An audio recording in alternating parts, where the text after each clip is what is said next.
నంది శివుడికి వాహనం ఎలాగైందో తెలుసా? శిలాదుడు అనే మునికి పిల్లలు లేకపోవడం వల్ల శివుడికి కఠోరంగా తపస్సు చేస్తాడు. అలా చాలా ఏళ్ళు తపస్సు చేయడంతో శివుడు ప్రసన్నుడై నీకు కొన్ని రోజుల్లో ఒక పిల్లవాడు దొరుకుతాడు అని చెప్తాడు. చెప్పినట్టుగానే ఒకరోజు శిలాదుడు భూమిని దున్నుతుండగా ఒక చిన్న పిల్లవాడు దొరుకుతాడు. దాంతో ఆ పిల్లవాడికి నంది అని నామకరణం చేసి ఎంతో శ్రద్ధగా పెంచుతూ ఉంటాడు.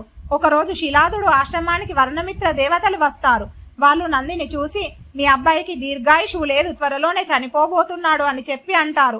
ఆ విషయం విన్నాక శిలాదుడు బాధపడుతూ ఉంటాడు. దాంతో నంది ఆయుష్ కోసం శివుడికి తపస్సు చేయడం మొదలు పెడతాడు. శివుడు ప్రత్యక్షమై ఏం వరం కావాలో కోరుకోమంటే శివుడిని చూసిన పరవశంలో దీర్ఘాయుషుకు బదులు ఎప్పటికీ మీతోనే ఉండిపోయేలా చేయండి అని అడుగుతాడు.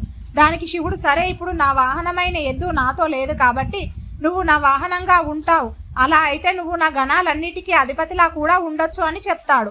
దానికి నంది ఎంతో సంతోషంతో సరే అంటాడు. దాంతో శివుడు నందిని ఒక ఎద్దు రూపంలోకి మార్చి కైలాసానికి తీసుకెళ్తాడు.